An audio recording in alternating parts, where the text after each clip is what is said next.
بھارت کے پاکستان پر حملوں کے بعد پاکستان کی جوابی کارروائی کے خوف کے پیش نظر بھارت نے اپنے مختلف شہروں میں بلیک آؤٹ کر دیا۔ بھارتی پنجاب کے شہر امرتسر میں رات کو مکمل بلیک آؤٹ کر دیا گیا، جس کے بعد شہر بھر میں بے یقینی اور تشویش کی فضا پیدا ہو گئی۔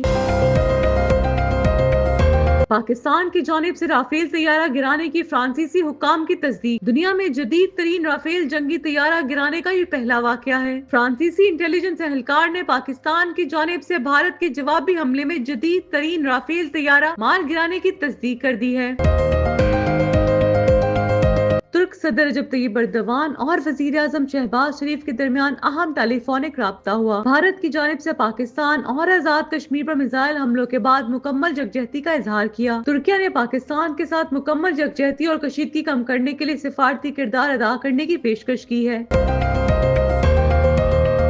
نوبل انعام یافتہ سماجی کارکن ملالہ یوسفزئی نے پاکستان اور بھارت کے درمیان جاری حالیہ کشیدگی پر تشویش کا اظہار کرتے ہوئے دونوں ممالک سے تحمل اور امن کے فروغ کی اپیل کی ہے۔ اپنی جاری کردہ بیان میں ملالہ یوسفزئی نے کہا کہ نفرت اور تشدد ہمارے مشترکہ دشمن ہے۔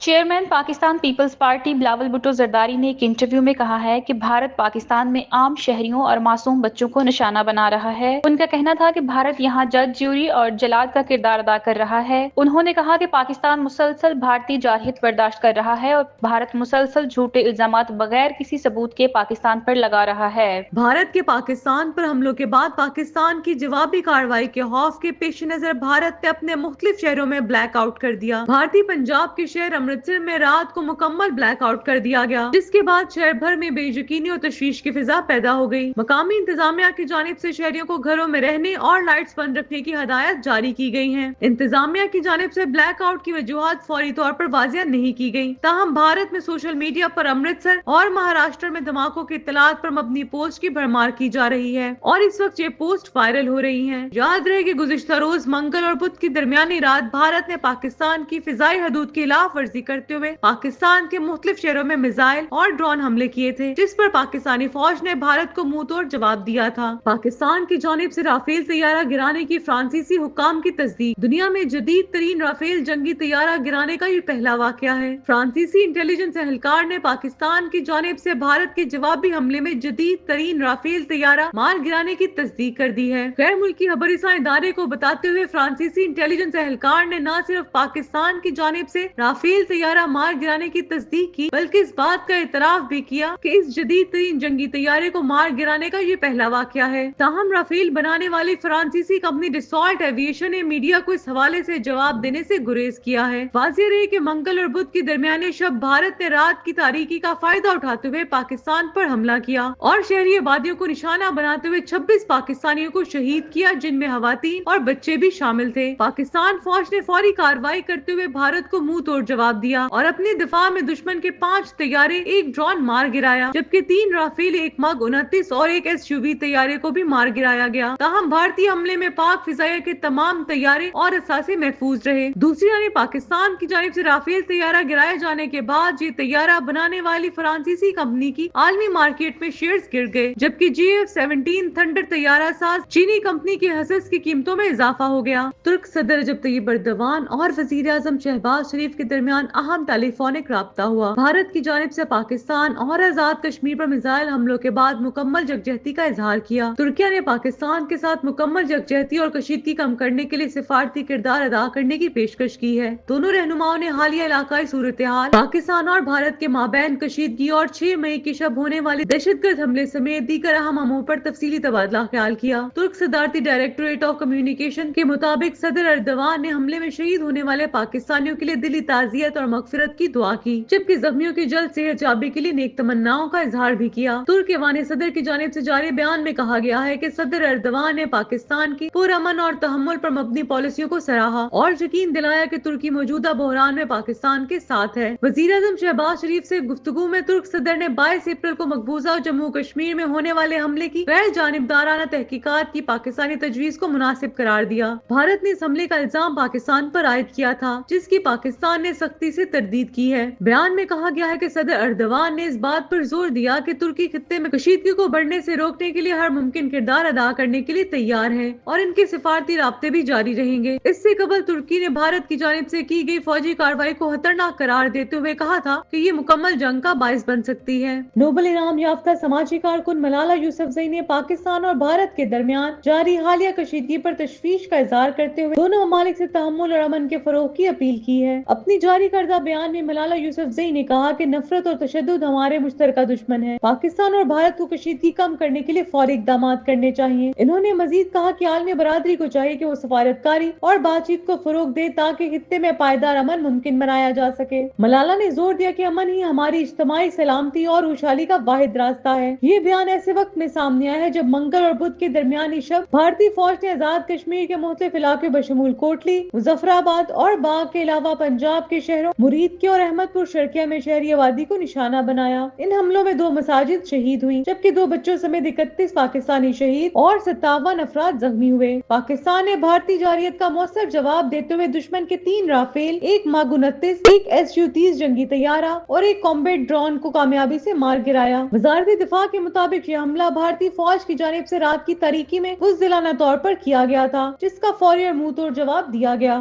چیئرمین پاکستان پیپلز پارٹی بلاول بھٹو زرداری نے ایک انٹرویو میں کہا ہے کہ بھارت پاکستان میں عام شہریوں اور معصوم بچوں کو نشانہ بنا رہا ہے۔ ان کا کہنا تھا کہ بھارت یہاں جج، جیوری اور جلاد کا کردار ادا کر رہا ہے۔ انہوں نے کہا کہ پاکستان مسلسل بھارتی جارحیت برداشت کر رہا ہے اور بھارت مسلسل جھوٹے الزامات بغیر کسی ثبوت کے پاکستان پر لگا رہا ہے۔ بلاول بھٹو زرداری نے کہا کہ پوری دنیا جانتی ہے کہ جب تک کسی پر الزام ثابت نہ ہو وہ معصوم ہوتا ہے۔ اگر مجھ پر الزام لگانا ہے تو ثبوت کے ساتھ لگائے اور کم از کم ٹرائل کا حق تو دیا جائے۔ انہوں نے کشمیر کو ایک متنازع علاقہ قرار دیا اور کہا کہ یہ تنازع بھارت خود اقوام متحدہ میں لے کر گیا تھا اور جب تک یہ حل نہیں ہوتا جنوبی ایشیا میں امن ممکن نہیں۔ بلاول بھٹو نے کہا کہ بھارت کا ہدف فوج نہیں بلکہ عام شہری اور بچے ہیں جو انتہائی افسوسناک ہے۔ ان کا کہنا تھا کہ بھارت نے پاکستان کی خود مختاری کو چیلنج کیا ہے اور دنیا کی کوئی بھی خود مختار ریاست جنگی حالات میں جواب ضرور دیتی ہے۔ ان کا کہنا تھا کہ کشمیر کا مقصد بہت بڑا ہے اور اسے حاصل کرنے کے لیے نہ پاکستانی عوام کو اور نہ کشمیریوں کو دہشت گردی پر انحصار کرنے کی ضرورت ہے۔ انہوں نے کہا کہ دہشت گردی نہ صرف خطے میں بدامنی کا باعث ہے بلکہ کشمیریوں کے حق خودداریت کو بھی نقصان پہنچا رہی ہے۔ بلاول بھٹو زرداری نے خبردار کیا ہے کہ 2 ایٹمی طاقتوں کے درمیان کسی بھی قسم کا تصادم انسانیت کے لیے تباہ کن ثابت ہو سکتا ہے۔